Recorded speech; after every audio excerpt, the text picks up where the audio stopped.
வேந்தர் டிவி நேயர்களுக்கு வணக்கம். இது பேப்பரின் பேப்பர் செய்திகளினுடைய ஒரு பயணம். நம்முடைய நிகழ்ச்சியின் வழக்கம் போல செய்தித்தாள்களை வெளியான முக்கியமான செய்திகளை பற்றி விரிவாக பேசியிருக்கிறோம். இன்று மத்தியில் மூத்த பத்திரிகையாளர் திரு மணி அவர்கள் வந்திருக்கிறார். விரிவாக பேசலாம். வணக்கம் சார். சார், அதாவது தேர்தல் களம் சூடு பிடித்திருக்கிறது அப்படின்னு சொல்லணும். எல்லா கட்சிகளுமே அவங்களுடைய பிரச்சாரத்தை தொடங்கியிருக்காங்க, அதிமுக உட்பட. நேற்று தினம் ஜெயலலிதா அவங்களுடைய பிரச்சாரத்தில் முதல் வாக்குறுதி, அதாவது படிப்படியாக மதுவிலக்கு அமல்படுத்தப்படும் அப்படிங்கிற ஒரு அறிவிப்பை வெளியிட்டிருக்காங்க இல்லையா? நேற்றைக்கு முதலமைச்சர் அதிமுக பொதுச் செயலாளர் ஜெயலலிதா அவர்கள் தேர்தல் பரப்புரையை துவக்கியிருக்கிறார். வழக்கமாக அவர் தான் எப்பயுமே தேர்தல் காலங்களில் முதல் முறையாக தேர்தல் பிரச்சாரத்தை தொடங்குவார். அதே மாதிரி இந்த முறையும் கொஞ்சம் காலதாமதமானாலும் அவர் தான் துவங்கி இருக்கிறார். நேற்று சென்னை தீவுத்திடலில் நடைபெற்ற அந்த கூட்டத்தில் சென்னை மற்றும் அதை சுற்றி இருக்கக்கூடிய 21 வேட்பாளர்களை அவர் அறிமுகப்படுத்தினார். அவரும் சென்னையில் தான் போட்டியிடுகிறார். ஆர்கே நகர் தொகுதியில் போட்டியிடுகிறார். 2வது முறையாக போட்டியிடுகிறார். நேற்றைய உரையில், ஜெயலலிதாவின் உரையில் முக்கியமாக கவனிக்க வேண்டியது 2 விஷயங்கள். ஒன்று, மதுவிலக்கு பற்றி அவர் முதன்முறையாக வாயை திறந்து பேசியிருக்கிறார். 2வது சென்னை வெள்ளம், அதில் ஏற்பட்ட சேதங்கள், எதிர்க்கட்சிகள் எப்படி புகார் சொல்கிறாங்க, அரசாங்கம் செயல்படலைன்னு. ஆனால் நாங்கள் செயல்பட்டோம், தொற்று நோய் வராமல் தடுத்ததே பெரிய சாதனை, பாதிக்கப்பட்டவங்களுக்கு கிட்டத்தட்ட 650 கோடிகளுக்கு மேல் வங்கிகளில் கணக்கு வைக்கப்பட்டிருக்கிறது அப்படின்னு அந்த விஷயத்தையும் சொல்லியிருக்காங்க. ஆகவே இந்த தேர்தலில் 2 பிரச்சனைகள் பூதாகரமாக கிளம்ப போகின்றன என்பதை அவர் நன்றாக தெரிந்து வைத்துக் கொண்டுதான் இந்த 2 பிரச்சனைகளை பற்றி அவர் பேசினார். ஒன்று சென்னை வெள்ள பற்றியது, இன்னொன்று முக்கியமாக மதுவிலக்கு. மதுவிலக்கை பற்றி பேசும்போது ரொம்ப ஆச்சரியமான ஒரு நிகழ்வு அது. என்னென்னா தொடர்ச்சியாக கடந்த சில வருடங்களாகவே இந்த சட்டமன்ற கூட்டத்தொடர், கடைசி சட்டமன்ற கூட்டத்தொடரில் கூட அதிமுக அரசின் நிலைப்பாடு என்பது தமிழ்நாட்டில் மதுவிலக்கு என்பது சாத்தியமற்றது. இந்தியா பூரா மதுவிலக்கு கொண்டு வந்தால் வேண்டுமானால் தமிழகத்தில் யோசிக்கலாம், தமிழகத்தில் மட்டும் மதுவிலக்கு என்பது சாத்தியமில்லை என்று திரும்ப ஒரு முறை அல்ல பல முறை அரசு கூறியது. இந்த துறைக்கு பொறுப்பேற்றக்கூடிய அமைச்சர் நத்தம் விஸ்வநாதன் அவர்கள் தொடர்ச்சியாக அதை சொன்னார். கடைசியாக கூட அதை சொன்னார், கடைசி கூட்டத்தொடரில் கூட. அப்படி இருக்கும்பொழுது திடீரென்று நேற்று ஜெயலலிதா அவர்கள் மதுவிலக்கை பற்றி பேசியிருக்கிறார். ஏனெனில் அது ஒரு பிரச்சனையாக உருவெடுக்கப் போகிறது என்பது அவருக்கு நன்றாக தெரியும். அவங்க என்ன சொல்கிறாங்க, அந்த அம்மா என்ன சொல்கிறாங்கன்னா முதல்ல திமுகவை திட்டுறாங்க, மதுவிலக்கை பற்றி பேசுகிறதுக்கு திமுகவுக்கு தகுதி இல்லை அப்படின்றாங்க. 71 கருணாநிதி தான் மதுவிலக்கை கொண்டு வந்தார் அப்படின்றாங்க. அதில் இருக்கக்கூடிய ஒரு அடிப்படையான ஒரு தவறான தகவல் என்னென்னா, 71 கருணாநிதி கொண்டு வந்தார் என்பது உண்மை. ஆனால் 1974 அதே கருணாநிதி அதை மூடினார். மறுபடியும் 1981 ஆண்டில் எம்ஜிஆர் தான் மதுவிலக்கை தளர்த்தி மறுபடியும் மதுவை தமிழ்நாட்டில் மது என்பது ஆறாக ஓடுவதற்கு 81 ஆண்டு அதிமுக ஆட்சி எடுத்த அந்த முடிவு தான் காரணம். அதுவும் ஒரு தவறான தகவல். இது எல்லாவற்றை விட முக்கியமானது என்னன்னா, திடீரென்று ஒரு மதுவிலக்கு பற்றி இப்படி பேச இருப்பது ஆச்சரியமாக இருக்கிறது. எப்படி என்றால், 20 நாட்களுக்கு முன்பு திருச்சியில் மதுவிலக்கு கோரி ஒரு கூட்டம் நடத்தியவர்கள் மீது தேச பாதுகாப்பு சட்டத்தில் கீழ் வழக்குகள் பதிவு செய்யப்பட்டிருக்கின்றன. ஏற்கனவே 4-6 மாதங்களுக்கு முன்பால் கோவன் என்ற பாடகர் மீது இதே போன்று தேச துரோக வழக்கு, அவர் மதுவிலக்கை கோரி பாடினார் என்பதற்காக போடப்பட்டு அதற்கு பிறகு அவர் நீதிமன்றங்களால் விடுதலை செய்யப்பட்டார். இப்பொழுது 20 நாட்களுக்கு முன்னால் மதுவிலக்கு கோரி போராடியவர்கள் மீது 6 பேருக்கு மேல் அவங்க மேல தேச துரோக வழக்குகள் போடப்பட்டிருக்கின்றன.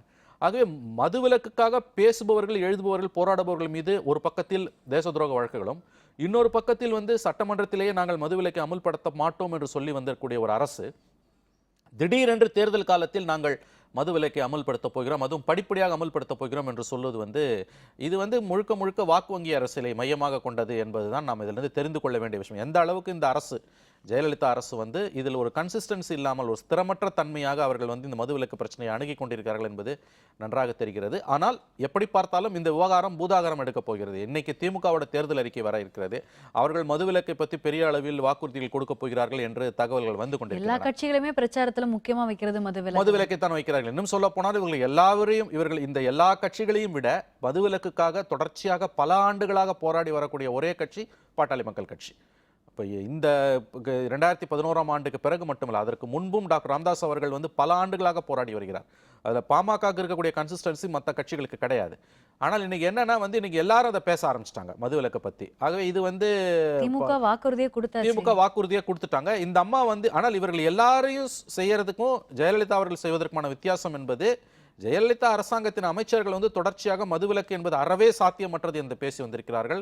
மதுவிலக்குக்காக போராடுபவர்கள் மீது தேச துரோக வழக்குகளை போட்டுக்கொண்டு, இன்னொரு பக்கம் நாங்கள் மதுவிலக்கை படிப்படியாக அமல்படுத்துவோம் என்பது எந்த மாதிரி மக்களால் எடுத்துக்கொள்ளப்படும், இதெல்லாம் வாக்குகளை கொடுக்குமா என்பது போக போகத்தான் நமக்கு தெரியும். ஆனால் நிச்சயமாக இந்த பிரச்சனையை முதலமைச்சர் அவர்கள் கையில் எடுத்திருப்பது என்பது, வரும் காலங்களில் இன்னும் 1 மாதம் தேர்தல் பிரச்சாரம் இருக்குது, 1.5 மாதம் இருக்குது. இந்த காலகட்டத்தில் வந்து இந்த ரெண்டு விஷயங்கள் தான், மதுவிலக்கும் சென்னை வெள்ளத்தில் அரசாங்கத்தின் செயலற்ற தன்மையும் தான் பெரிய அளவில் வெடிக்கப் போகின்றன என்பதை தெரிந்து கொண்டு தான் அவர் பேசியிருக்கிறார். மற்றபடி அவருடைய உரையில் வந்து வேறு வாக்குறுதிகள் எதுவும் இல்லை. கடந்த கால இந்த 5 ஆண்டு காலம் அதிமுக செய்த சாதனைகளை முதலமைச்சர் அவர்கள் சொல்லியிருக்கிறாரே தவிர இந்த ரெண்டு விஷயத்தை தவிர வேறு புதியதாக வந்து எதுவும் சொல்லவில்லை. இன்னொரு முக்கியமான விஷயம், தேர்தல் அறிக்கையை அதிமுக இன்னும் வெளியிடவில்லை. தேர்தல் அறிக்கையை வெளியிடாமலே அவர் தேர்தல் பிரச்சாரத்தை தொடங்கி இருக்கிறார். வரக்கூடிய தேர்தல் அறிக்கையில் அவங்க எப்போ தேர்தல் அறிக்கை வெளியிட போறாங்கன்னு தெரியல. ஏன்னா 2011 வந்து இதே மாதிரி தேர்தல் பரப்புரை தொடங்கி நடுப்புற திடீர்னு மார்ச் 24ஆம் தேதி 2011ஆம் ஆண்டு தான் அவர் தேர்தல் அறிக்கை வெளியிட்டார். திடீர்னு தேர்தல் அறிக்கை அவங்க வெளியிடுவாங்க. ஒருவேளை அந்த தேர்தல் அறிக்கை வெளியிடப்பட்டால் அதில் மதுவிலக்கு பற்றி அவர்களுடைய கொள்கை இடம்பெறுமா என்பதையும் நாம் பொறுத்திருந்து தான் பார்க்க வேண்டும். அடுத்ததாக அதிமுகவுடனான கூட்டணிக்காக காத்திருந்த தமிழ் மாநில காங்கிரஸ், அதாவது கூட்டணிக்காக வெயிட் பண்ணிட்டு இருந்தாங்க. கடைசியில் இரட்டை இலை சின்னத்தில் தான் போட்டியிடணுங்கிற ஒரு நிபந்தனை விதிக்கப்பட்டதுக்கு அப்புறம் அதுலேருந்து பின்வாங்கி இப்போ மக்கள் நல கூட்டணியோடு இணைந்திருக்காங்களா? 26 தொகுதிகள் ஒதுக்கப்பட்டிருக்கிறது தமிழ் மாநில காங்கிரஸுக்கு. ஆமாம், இது வந்து இந்த தேர்தலில் முக்கியமான ஒரு நிகழ்வாக பார்க்க வேண்டும். ஏனெனில் தமிழ் மாநில காங்கிரஸ் ஜி.கே. வாசன் அவர்கள் மத்தியில் 2004ஆம் ஆண்டு முதல் 14ஆம் ஆண்டு வரை மத்தியில் 10 ஆண்டுகள் அமைச்சராக தொடர்ச்சியாக இடைவெளி இல்லாமல் 10 ஆண்டுகள் அமைச்சராக இருந்தவர். 2014ஆம் ஆண்டு காங்கிரஸ் கட்சி தோற்றவுடன் ஏதோ காரணங்களை சொல்லி 6 மாதங்கள் கழித்து அவர் வெளியே வந்து தனியாக கட்சி தொடங்கினார், தமிழ் மாநில காங்கிரஸ் என்று. அவர் அதிமுகவுடன் பேச்சுவார்த்தை நடத்தி கொண்டிருந்தார் என்பது எல்லோருக்கும் தெரியும். அவர் இரட்டை இலை சின்னத்தில் தான் அவர் நிற்பதாகவும், அவங்க வந்து அதிமுகவை பொறுத்த வரைக்கும் எந்த கூட்டணி கட்சிகளையும் இந்த முறை சேர்ப்பதில்லை என்று முடிவு செய்து விட்டார்கள். ஏன்னா பெரிய கட்சிங்க, அவங்க விரும்பின பெரிய கட்சிங்க அவங்க கிட்ட வரல. அதனால சிறிய கட்சிகளை, உதிரி கட்சிகளை சேர்த்து கூட்டணி அமைத்தால் கூட்டணியால் தான் நீங்கள் ஜெயிச்சிங்கன்ற நாளைக்கு ஒரு பேர் வந்துருன்றதுக்காக நீங்கள் இரட்டை இலை சின்னத்திலே நில்லுனாங்க. வாசனுக்கும் அதே கோரிக்கை, அதே நிபந்தனை தான் விதிக்கப்பட்டது. அவரால் அதை மீற முடியவில்லை. இந்த பேச்சு இழுபறிக்கு பிறகு திடீரென்று அவர் 227 தொகுதிகளுக்கான வேட்பாளர் பட்டியலையும் கடந்த திங்கட்கிழமை அன்று ஜெயலலிதா அவர்கள் வந்து 4ஆம் தேதியை அறிவித்து விட்டார். ஆகவே இது வேறு வழி இல்லாமல் வாசன், ஏன்னா திமுக பக்கமும் போக முடியாது, ஏன்னா காங்கிரஸ் கட்சி அங்கே உள்ளே இருக்காங்க, வேறு வழி இல்லாமல் வாசன் வந்து இந்த நிலைப்பாட்டை எடுத்திருக்கிறார். இது வந்து மக்கள் நல கூட்டணிக்கு ஒரு புதிய வரவு. இது வந்து ஒரு உளவியல் ரீதியாக, சைக்கலாஜிக்கலாக பார்த்தீங்கன்னா உளவியல் ரீதியாக மக்கள் நல கூட்டணிக்கு ஒரு உத்வேகத்தை இது கொடுத்திருக்கிறது. ஏனெனில் வந்து இவர்கள் எல்லோருக்கும் 2-3% வாக்குகள் இருக்கின்றன. இவையெல்லாம் அப்படியே தேர்தலில் விழுமா விழாதா என்பது வேறு. ஆனால் அங்கே ஏற்கனவே இருக்கக்கூடிய 2 இடதுசாரிகள், விடுதலை சிறுத்தைகள், மதிமுக, தேமுதிகவுடன் சேர்ந்து தமாகவும் இணைந்திருப்பது என்பது வந்து ஒரு முக்கியமான நிகழ்வு தான். தமாகால வந்துட்டு அதுக்குள்ளேயே இது நிமித்தமா ஒரு பிளவு ஏற்பட்டிருக்கிறது இல்லையா? இந்த கூட்டணி நிமித்தமா பீட்டர் அல்போன்ஸ் சொல்லிட்டு சிலர் வந்து காங்கிரஸுக்கு போக போறதான ஒரு தகவல்கள் வெளியாகி இருக்கிறது. உண்மை. இந்த முடிவில் தமாகாவில் இருக்கக்கூடிய மூத்த தலைவர்கள் பலருக்கும் உடன்பாடு இல்லை என்றுதான் தகவல் வருகின்றன. குறிப்பாக பீட்டர் அல்போன்ஸ், எஸ்.ஆர். பாலசுப்ரமணியம், சி. ஞானசேகரன் இவர்களெல்லாம் வந்து இந்த முடிவில் அதிருப்தி அடைந்திருப்பதாகவும், ஏனெனில் மக்கள் நல கூட்டணியில் வெற்றி பெறுவதற்கான வாய்ப்புகள் என்பது குறைவு என்பது எல்லோருக்கும் தெரியும். இவர்கள் வாக்குகளை பிளக்கலாம், பிளந்து அதன் மூலம் திமுகவோ அதிமுகவோ வெற்றி பெற இவர்கள் மறைமுகமாக உறுதுணையாக இருக்கலாம் ஒழிய இவர்கள் வெல்லுவது என்பது அவ்வளவு சுலபமான விஷயம் இல்லை. ஏன்னா நீங்கள் நம்முடைய சிஸ்டம் வந்து ஃபர்ஸ்ட் பாஸ்ட் போல்னுவாங்க. அதாவது யார் ஒரு பதிவாகக்கூடிய வாக்குகளில் 30% அடையக்கூடியவர்கள் தான் ஜெயிக்க முடியும். இவர்களால் அந்த அளவுக்கு இந்த கூட்டணியால் அதை அந்த மாதிரி ஜெயிக்க முடியுமா என்பது ஒரு முக்கியமான ஒரு கேள்வி. ஆகவே அதனால்தான் வந்து வெற்றி பெறக்கூடிய கூட்டணியாக அது இல்லை என்ற ஒரு கருத்தோட்டம் நிலவுவதால் அதன் அடிப்படையில் பீட்டர் அல்போன்ஸ் போன்றவர்கள் வந்து மாறுபட்ட கருத்தை இன்று சொல்ல தொடங்கி இருக்கிறார்கள். தேர்தல் காலத்தில் இன்னொரு முக்கியமான சிக்கல் என்னன்னா, இவங்க எல்லாருக்கும் இந்த மக்கள் நல கூட்டணிக்கு ஒரு சின்னம் கிடையாது, ஒவ்வொருத்தருக்கும் ஒரு சின்னம் இருக்குது. இப்போ அதிமுக திமுகன்னு பார்த்தீங்கன்னா எல்லா தொகுதிகளிலும் அவர்கள் ஒரு சின்னத்தில் தான் இருக்க போகிறார்கள். ஆனால் இந்த கூட்டணியில் இருக்கக்கூடிய கட்சிகள் இவங்களுக்கு ஒவ்வொருத்தருக்கும் 25 தொகுதிக்கு ஒரு சின்னம் மாறுதுன்னும் பொழுது அதனுடைய வெற்றி வாய்ப்பு என்பது வந்து கண்டிப்பாக வந்து பாதிக்கப்படும். திமுக பொறுத்த வரைக்கும் கூட்டணி கட்சிகள் அவங்களோட சின்னத்தில் தான் நிற்கிறாங்க. அவங்க சின்னத்தில் நின்னாலும் இப்போ காங்கிரஸுக்கு கை சின்னம், திமுகவுக்கு உதயசூரன் இருக்குது, மற்ற கட்சிகளுக்கு சின்னம் இருந்ததுனாலும் அங்கே பெரிய கட்சியாக திமுக கூட்டணியில் பெரிய கட்சியாக 160-70 தொகுதிகள் திமுகவும், அதிமுக ஒரே சிம்பல் நின்றுது. இவங்க ஒவ்வொரு 25 தொகுதிக்கும் ஒரு சிம்பல் மாறுதுன்னும் பொழுது வந்து உங்களுக்கு வந்து அது வந்து இவையெல்லாம் தேர்தல் காலத்தில் ஒரு சிக்கல். இப்போ தமாகக்கே கூட வந்து அவருடைய பழைய சைக்கிள் சின்னம் இருந்ததுனால் இது நிலைமை வேற, ஏன்னா அது முடக்கப்பட்டு விட்டது. அப்ப இது தென்னந்தோப்பு சின்னம். முதல்ல நீங்க வந்து சின்னத்தை மக்கள் மத்தியில பிரபலப்படுத்துறதுன்றது ஒரு சிக்கலான ஒரு விஷயம்.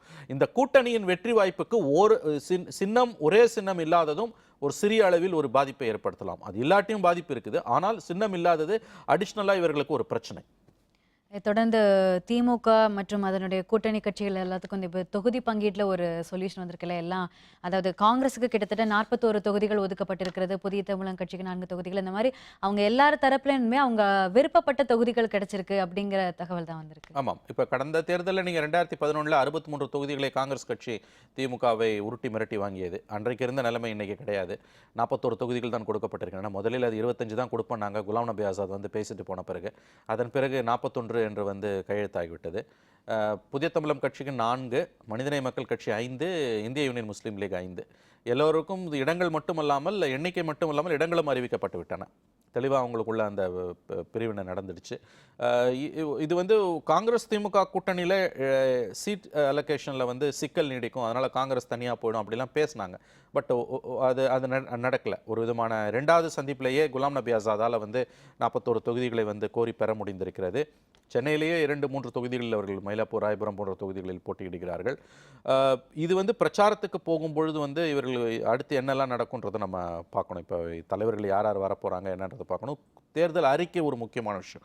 இன்றைக்கு திமுகவோட தேர்தல் அறிக்கை வெளியில் வர இருக்கிறது இன்று மாலையில். அதில் அவர்கள் என்ன சொல்ல போகிறார்கள் என்பது இருக்குது. ஏன்னா திமுகவை பொறுத்தவரையில் கடந்த 2 தேர்தல்களில் அவர்களுடைய தேர்தல் அறிக்கை என்பது வந்து அவருடைய வெற்றி வாய்ப்புக்கு ஒரு முக்கியமான காரணமாக இருந்திருக்குது. குறிப்பாக 2006ஆம் ஆண்டு தேர்தல். இப்போ 2011 தோத்துட்டாங்க அவங்க. ஆகவே இன்றைக்கு வரக்கூடிய தேர்தல் அறிக்கையும் இந்த கூட்டணியில் அதனுடைய வெற்றி வாய்ப்பை பற்றி அதற்கான ஒரு முக்கிய காரணியாக அமையும் என்று நாம் எதிர்பார்க்கலாம். தொடர்ந்து பேசலாம். நேயர்களே, பேப்பர் இன் பேப்பர் நிகழ்ச்சியில் ஒரு சிறிய இடைவேளை.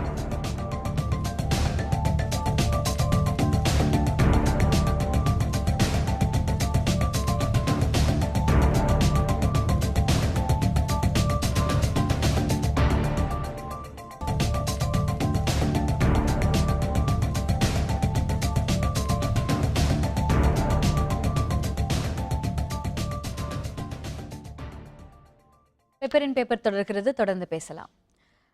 சார், அதாவது தேமுதிக மக்கள் நல கூட்டணி, அந்த கூட்டணிக்கு அப்புறமா தேமுதிகவில் ஒரு பெரிய பிளவு ஏற்பட்டிருக்கிறது, ரொம்ப பெரிய பிரச்சனை கிளம்பியிருக்கு இல்லையா? அதாவது திமுகவுடன் தான் தேமுதிக கூட்டணி அமைக்கும் அப்படிங்கிற ஒரு எதிர்பார்ப்பு அந்த கட்சிக்குள்ள, தேமுதிக கட்சிக்குள்ளாக இருந்தது. அதுக்கப்புறமா இந்த கூட்டணி நிமித்தமாக அங்கே ஒரு பெரிய பிளவு ஏற்பட்டிருக்கிறது. சந்திரகுமார் தலைமையிலான ஒரு குழு வந்து வெளியில் அதை நீக்கப்பட்டிருக்காங்க இல்லையா, அதிருப்தி எம்எல்ஏக்கள். ஆமாம், இது ஒரு கடந்த வாரம் முக்கியமான நிகழ்வுகளில் ஒன்று. அவர் சந்திரகுமார் விஜயகாந்தின் வலதுகரமாக செயல்பட்டவர். விஜயகாந்த் கட்சியோட சட்டமன்ற கொறடாவாக இருந்தவர். சட்டமன்றத்தில் விஜயகாந்துக்கு ஆதரவாக குரல் எழுப்பி அமளியில் ஈடுபட்டு ஓராண்டு காலம் சஸ்பெண்ட் செய்யப்பட்டவர் சட்டமன்றத்திலிருந்து. கட்சி ஆரம்பிப்பதற்கு முன்பாகவே வந்து அவருடைய ரசிகர் மன்றத்திலும் இருந்தவர். அவர் என்ன சொல்கிறாருன்னா வந்து திமுகவோட தான் கட்சி போகணுன்னு பெரும்பாலானவர்கள் விரும்பினாங்க, அதற்கு மாறாக வந்து இவர் போயிட்டார் அப்படின்னு வந்து அவர் சொல்கிறாரு. 3 எம்எல்ஏக்கள் அவருடன் இருக்கிறார்கள், பல மாவட்ட செயலாளர்களும் அவருடன் இருக்காங்க. வைகோவால் தான் வந்து இந்த முடிவை வந்து விஜயகாந்த் எடுக்க வேண்டிய சூழல் வந்தது. அப்புறம் பிரேமலதாவோட கண்ட்ரோலுக்கு கம்ப்ளீட்டாக கட்சி போயிடுச்சு அப்படின்றாரு. அவர் சுருக்கமாக சொல்கிறதுனா திமுகவுடன் போவாததால் அவருக்கு ஏற்பட்ட மனஸ்தாபத்தின் காரணமாக வெளியில் வந்திருக்கார். அவர் என்ன சொல்கிறாருன்னா, நான் வந்து ஈரோடு எம்எல்ஏவாக மாவட்ட செயலாளராக இருக்கும்போது இந்த கடந்த 5 வருஷத்தில் நிறையா கஷ்டப்பட்டுட்டோம், சொத்தெல்லாம் இழந்தேன், ஜெயலலிதா ஆட்சியில் நிறையா வழக்குகளை சந்தித்தோம். இன்றைக்கி வந்து நம்ம திமுகவுடன் போவோன்னு அவர் தொடர்ச்சியாக கேப்டன் வந்து நம்பிக்கை கொடுத்துக்கிட்டு கடைசி நேரத்தில் அவர் வந்து மாற்றி பேசிட்டார் அப்படின்னு சொல்கிறார் அவர். இது வந்து என்னென்னு கேட்டிங்கன்னா, உள்ளுக்குள்ளே வந்து பலருடைய அதிருப்தியைத்தான் அவர் வெளிப்படுத்துகிறார் என்று தான் பரவலாக பேசப்படுகிறது. ஆனால் இதில் என்னென்னா, எவ்வளவு பேர் வந்து விஜயகாந்த் வெளிப்படையாக விஜயகாந்துக்கு எதிராக போர்க்கொடி தூக்கி சந்திரகுமார் பக்கம் வருவாங்கன்றது அது நமக்கு தெரியாது. அது வந்து நம்ம பொறுத்திருந்து தான் பார்க்கணும். ஆனால் சந்திரகுமாருடைய இந்த பேட்டி என்பது முழுவதும் ஒதுக்கி தள்ள முடியாது. ஏன்னா ஒரு விதத்தில் இது என்னென்னா வந்து அவர் ஏன் இவ்வளோ லேட்டாக ரியாக்ட் பண்ணுறாருன்னு நம்ம பார்க்கணும். ஏன்னா மார்ச் 23ஆம் தேதி வந்து தேமுதிக வந்து மக்கள் நல கூட்டணியில் இணைந்து அவர் கேப்டன் விஜயகாந்தை வந்து முதலமைச்சர் வேட்பாளராக அவர் அறிவித்த பிறகு நடைபெற்ற 7 கூட்டங்களில் அவர் வந்து விஜயகாந்தை ஆதரித்து மக்கள் நல கூட்டணியில் இருந்து சார்பாக நடந்த கூட்டங்களிலும் சந்திரகுமார் கலந்து கொண்டிருக்கிறார். திடீர்னு ஒரு கடந்த வாரம் வந்து இந்த மாதிரியான சென்னை பிரஸ் கிளப்ல ஒரு கூட்டணி ஏற்பட்ட உடனே இந்த எதிர்ப்பு தெரிவிக்கப்பட்டது. உடனே தெரிவிக்கல அவர். அதுக்கு தான் அவர் என்ன சொல்றாருன்னா, திடீரென்று விஜயகாந்த் அழைத்தார், தொலைபேசியில் 23ஆம் தேதி அழைத்தார், காலை 8 மணிக்கு வந்துருனாரு, என்னால் உடனே சொன்னதால எதுவும் செய்ய முடியலனாரு. பட் இந்த மாதிரியான விஷயங்களில் வந்து இப்படித்தான் இந்த பிளவுகள் வரும். ஒரு கட்சி தலைமை ஒரு தொண்டனுக்கோ அல்லது வந்து அங்கே கட்சியில் இருக்கக்கூடிய ஒரு தலைவருக்கு பிடிக்காத ஒரு முடிவை எடுக்கும் பொழுது முடிவு எடுத்த உடனேயே அவர்கள் வெளியில் வர மாட்டார்கள். சிறிது நாட்கள் பொறுத்து, சில வாரங்கள், சில மாதங்கள் பொறுத்து தான் வெளியில் வருவாங்க. இது வந்து இங்கே இந்தியா பூரா, உலகம் பூரா நடக்கிற விஷயம். அது முக்கியமான விஷயம் அல்ல. பிரச்சனை என்னவென்றால், பெரும்பாலான தேமுதிக தொண்டர்கள், மாவட்ட செயலாளர்கள், எம்எல்ஏக்களின் கருத்து என்பது நாம் திமுகவுடன் போக வேண்டும் என்று இருந்தது. அதற்கு மாறாக கேப்டன் விஜயகாந்த் அவர்கள் இந்த முடிவை எடுத்து விட்டார் என்ற ஒரு குற்றச்சாட்டை சந்திரகுமார் வைக்கிறார். அது உள்ளுக்குள்ளே இருக்கக்கூடிய பலருடைய கருத்தாகவும் அதுதான் இருக்கிறது என்றுதான் ஊடகங்கள் சொல்லுகின்றன. ஆனால் கட்சி வேற மாதிரியான முடிவு எடுக்குது. அங்க அவருடைய சந்திரகுமாருடைய பேட்டியில் நாம் புரிந்து கொள்ள வேண்டிய 2 விஷயங்கள். ஒன்று, பெரும்பாலான கட்சியினர் பதவியில் இருக்கக்கூடியவர்கள் இல்லாதவர்கள் எல்லோருமே திமுகவுடன் தான் போக வேண்டும் என்று விரும்பினார்கள். ஆனால் அதற்கு மாறாக விஜயகாந்த் இந்த முடிவை எடுத்தார் என்பது. இரண்டாவது முக்கியமான விஷயம், கட்சி இப்பொழுது பிரேமலதா, விஜயகாந்தோட மனைவி பிரேமலதா அவர்களுடைய கட்டுப்பாட்டில் இருக்கிறது என்ற குற்றச்சாட்டை பகிரங்கமாக அவர் வெளியில் வைத்திருக்கிறார். இது 2 தான் அதுல முக்கியமாக பிரேமலதா, கவனிக்க வேண்டிய விஜயகாந்த், விஷயம். வைகோ உள்ளிட்டோர்ல இந்த தாமதமா இந்த எதிர்ப்பு தெரிவிக்கப்பட்டனால இதற்கு காரணம் திமுக தான் அப்படிங்கிற குற்றச்சாட்டை வைக்கிறாங்களே, அந்த குற்றச்சாட்டு எழும்ப வழிவகுக்கிறது. நேச்சுரலி அந்த குற்றச்சாட்டு எழத்தான் செய்யும். இது போன்ற விவகாரங்களில் நாம் ஒரு விஷயத்தை புரிந்து கொள்ள வேண்டும். அதாவது இந்த மாதிரி ஒரு கட்சி அதனுடைய தொண்டர்களுடைய விருப்பத்துக்கு மாறாக ஒரு முடிவு எடுக்கிறது என்றால் கண்டிப்பாக அந்த கட்சி உடையும். அந்த கட்சி உடையுதுன்னா அந்த கட்சி உடைவதற்கு பின்னால் எந்த கட்சியோடு அவர்கள் போக வேண்டும் என்று விரும்பினார்களோ அந்த கட்சி இருப்பதற்கு வாய்ப்புகள் நிறையவே உண்டு. அதை மறுக்க முடியாது. ஆகவே வைகோ அவர்கள் சொல்லக்கூடிய, பிரேமலதா அவர்களுக்கு சொல்லக்கூடிய கருத்திலும் உண்மை இருக்கலாம், மறுப்பதற்கில்லை. ஆனால் சந்திரகுமார் சொல்லக்கூடியது என்பது அங்கே இருக்கக்கூடிய யதார்த்தத்தை அவர் வெளிப்படுத்துகிறார். இது எல்லாமே பாலிடிக்ஸ், எதையும் நாம் ஒதுக்கி தள்ள முடியாது. ஆனால் இதில் ஒரே ஒரு உபரி தகவல் என்னன்னா, விஜயகாந்த் அவர்கள் அவருடைய கட்சி உடையும் பொழுது விஜயகாந்தோ பிரேமலதாவோ காட்டாத எதிர்ப்பை வைகோ அவர்கள் காட்டிக் கொண்டிருக்கிறார். இதுதான் ஆச்சரியமாக இருக்கிறது. வைகோவுக்கு ஏன் இதில் இவ்வளவு ஆர்வம் என்பது பலருக்கும் புரியாத புதிராகத்தான் இருக்கிறது. அடுத்ததாக ஜம்மு காஷ்மீர் தலை தூக்கி இருக்கிற இந்த என்ஐடி விவகாரம், இங்கே அதாவது அந்த T20ல இந்தியாவோட தோல்வியை ஒரு பகுதி மாணவர்கள் கொண்டாடினால எழுமின இந்த பிரச்சனை இப்போ ரொம்ப பெரிய அளவில் இந்த பிரச்சனை போயிருக்கு. அதாவது பாஜக ஆட்சி ஜம்மு காஷ்மீர்ல இப்போ இருக்கு இல்லையா, ஏற்கனவே JNUக்கு ஒரு எதிர்விதமான பிரச்சனை தான் இங்க இருக்குன்னு சொல்லணும். இங்க தேசிய கொடியை பிடுங்கிட்டு மாணவர்கள் மேல தடியடி நடத்தப்பட்டிருக்கு இல்லையா அங்க? ஆமா, இது ரொம்ப சுவாரஸ்யமான ஒரு நிகழ்வு. எப்படின்னா இது NITக்குள்ள ஒரு மத்திய பல்கலைக்கழகம். அது அங்கே இருக்கக்கூடிய மாணவர்கள் ஊர்வலம் நடத்தியிருக்காங்க வெஸ்ட் இண்டீஸ் இந்தியா மேட்சுக்குள்ள. அது இந்தியா தோத்த பிறகு அப்போ உங்களுக்கு அந்த நடந்த அந்த நிகழ்வுல பார்த்தீங்கன்னா தேசிய கொடியை ஏற்றுக்கொண்டு காஷ்மீர் அல்லாத மாநிலங்களை சார்ந்த மாணவர்கள் உள்ள போகும்பொழுது ஜம்மு காஷ்மீர் போலீஸ் உள்ள போய் அவங்க தேசிய கொடியை பறிமுதல் பண்ணிட்டு போயிருக்காங்க. கடுமையான தடியடி நடத்தி 6 மாணவர்கள் அறுவை சிகிச்சை நடந்து கொண்டிருக்கிறது. இது ரொம்ப ஒரு ஆச்சரியமான விஷயம். எப்படின்னா அங்கே நடக்கக்கூடியது PDP BJP கவர்மெண்ட். இப்போ தான் அவங்க பொறுப்பேற்றாங்க. பிஜேபியை சார்ந்தவர் அங்கே துணை முதலமைச்சராக இருக்கிறார் நிர்மல் சிங்.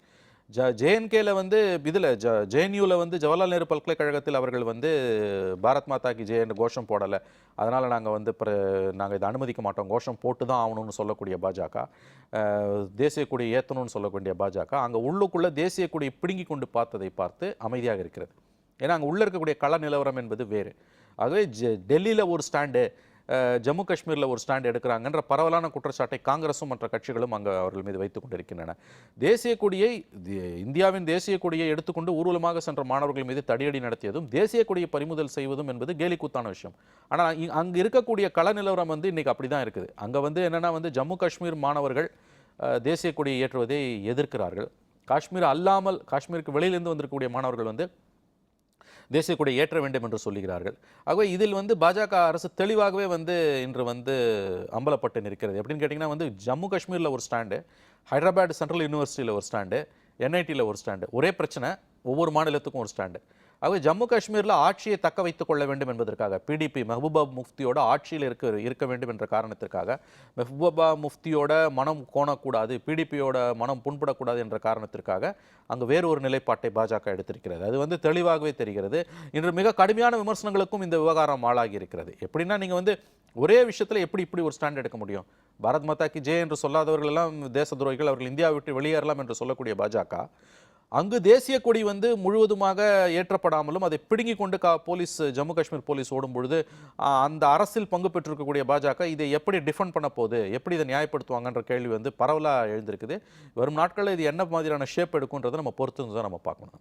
சரி, அடுத்ததாக CBI அதிகாரிகள் தாக்கப்பட்டிருக்கிற ஒரு விஷயம் நடந்திருக்கு. அதாவது ஒரு சுங்க அதிகாரி ஒருவர் லஞ்சம் வாங்குறதா கிடைத்த தகவலை எடுத்து இவங்க அங்கே போயிருக்காங்க. அப்போ அவர்கிட்ட இருந்து அந்த வாக்குமூலம் வாங்கிட்டு இருக்கும்போது சிபிஐ அதிகாரிகளை தாக்கிட்டு இவரை கூட்டிட்டு போயிருக்காங்க இல்லையாங்கிறது. ஆமாம், கடந்த வாரம் இது 2-3 நாட்களுக்கு முன்னால் மதுரையில் நிகழ்ந்த சம்பவம். சுங்கத்துறையை சேர்ந்த ஒரு அதிகாரி வந்து அவர் வந்து ஏதோ ஒரு கேபிள் டிஸ்ட்ரிபியூஷன் சம்பந்தமானு சொல்கிறாங்க. அதில் வந்து 75,000 ரூபாய்க்கு அவர் வந்து லஞ்சம் வாங்குவதாக சிபிஐயோட ஆன்டி கரப்ஷன் பியூரோ அவர்களுக்கு தகவல் வந்திருக்குது. ஏன்னா சுங்கத்துறை என்பது மத்திய அரசின் கட்டுப்பாட்டில் உள்ளது. மத்திய அரசு அதிகாரிகள் லஞ்சம் வாங்கினால்தான் சிபிஐ அவர்களை கைது செய்ய முடியும். மாநில அரசு அதிகாரிகளையோ தனியார் துறை சார்ந்தவர்களையோ அவர்கள் கைது செய்ய முடியாது. ஆகவே அவங்க வந்து ட்ராப் கேஸ்னுவாங்க, அதாவது வந்து அவங்கள வந்து வலை விரித்து பிடித்திருக்கிறார்கள். அந்த இடத்துக்கு வர சொல்லி அவங்க இது பண்ணியிருக்காங்க. 5 பேர் கொண்ட ஒரு சிபிஐ அதிகாரிகள் குழு. அவர்கள் ஆயுதங்கள் எதையும் கையில் கொண்டு செல்லவில்லை. வழக்கமாக ஊழல் வழக்குகளை விசாரிப்பதற்காக செல்லக்கூடிய சிபிஐ அதிகாரிகள் எந்த ஆயுதங்களையும், கைத்துப்பாக்கிகள் அல்லது வேறு ஆயுதங்களை கொண்டு செல்வதில்லை. ஏனெனில் இது ஊழல் வழக்கு. இவங்க போய் வந்து அங்கே கையங்களுமா பிடிச்சிட்டாங்க. 75,000 ரூபாய் வாங்கிய அந்த குறிப்பிட்ட அதிகாரியை அவர்கள், சுங்கத்துறை அதிகாரி, மத்திய அரசு அதிகாரியை அவர்கள் வந்து கையும் களமாக பிடித்து விட்டார்கள். பிடிச்சிட்டு அவர்கிட்ட வந்து அவங்க வந்து ஒப்புதல் வாக்குமூலங்களை ரெக்கார்ட் பண்ணிட்டு இருக்காங்க. ரெக்கார்ட் பண்ணிட்டு இருக்கும்போது திடீரென்று வந்து 10 பேர் கொண்ட ஒரு கும்பல், அவங்க யாருன்னு தெரியல, அவங்க உள்ள வந்து அந்த சிபிஐ அதிகாரிகளை, விசாரணை நடத்தி கொண்டிருந்த சிபிஐ அதிகாரிகளை தாக்கி அந்த சுங்கத்துறை அதிகாரியை இது சினிமாவில் வர மாதிரி வந்து உங்களுக்கு வந்து அப்படியே அங்கேருந்து மீட்டெடுத்து கடத்தி கொண்டு சென்று விட்டார்கள். இவங்க சிபிஐ அதிகாரிகளால் ஒன்றுமே செய்ய முடியல. ஏன்னா இவங்களால திரும்பவும் தாக்க முடியல. அது என்னன்னா அந்த வந்த அதிகாரிகள் வந்து ஏற்கனவே பணியிலிருந்து ஓய்வு பெற்ற அல்லது பணியிடை மாற்றம் செய்யப்பட்ட வேறொரு சுங்கத்துறை அதிகாரியின் தூண்டுதலின் பேரில் தான் வந்து அந்த 10 பேர் கொண்ட கும்பல் உள்ளே வந்து சிபிஐ அதிகாரிகளை தாக்கி அவர்களை அழைத்து சென்றார்கள்னு ஒரு கருத்து இருக்குது. ஏன்னா ஒரு சிபிஐ அதிகாரிகள் குழு என்பது இந்தியா முழுவதும் வந்து எங்கே போய் அவங்க என்ன விசாரணை நடத்தினாலும் அவங்கள தொடர்றதுக்கெல்லாம் வந்து அவ்வளோ சுலபமாக யாருக்கும் தைரியம் வந்துடாது. அந்த சிபிஐ அதிகாரிகள்கிட்ட ஆயுதங்கள் இருந்தால் இல்லாவிட்டாலும், அதாவது வந்து ஹார்டன்டு கிரிமினல்ஸ்வாங்க, கட்டித்தட்டி போன சமூக விரோதிகள், கொடுங்குற்றவாளிகள் கூட வந்து சிபிஐ அதிகாரிகள் ஒரு விசாரணைக்காக ஒரு இடத்துக்கு வராங்கன்னா அவர்கள் மேலே அவ்வளோ சீக்கிரமாக கை வைக்க மாட்டாங்க. அப்படி என்றால் இவ்வளவு தைரியம் இவர்களுக்கு எங்கிருந்து வந்தது என்று தெரியல. தமிழக காவல்துறையை சேர்ந்த ஐஜி முருகனும் மற்ற சில அதிகாரிகளும் இது சம்பந்தமாக விசாரணை நடத்தி கொண்டிருக்கிறோம்னு சொல்கிறாங்க. எப்படி பார்த்தாலும் இது ஒரு முக்கியமான நிகழ்வு. அடுத்தடுத்த நடவடிக்கைகள் என்ன என்பது வரும் நாட்களில் தெரியும். கண்டிப்பாக சார். பல செய்திகள் பற்றின உங்களுடைய பார்வை எங்களோட பகிர்ந்து கொண்டீங்க. ரொம்ப நன்றி சார். நேயர்களே, மீண்டும் அடுத்த வாரம் பேப்பர் நிகழ்ச்சியில் சந்திப்போம். நன்றி, வணக்கம்.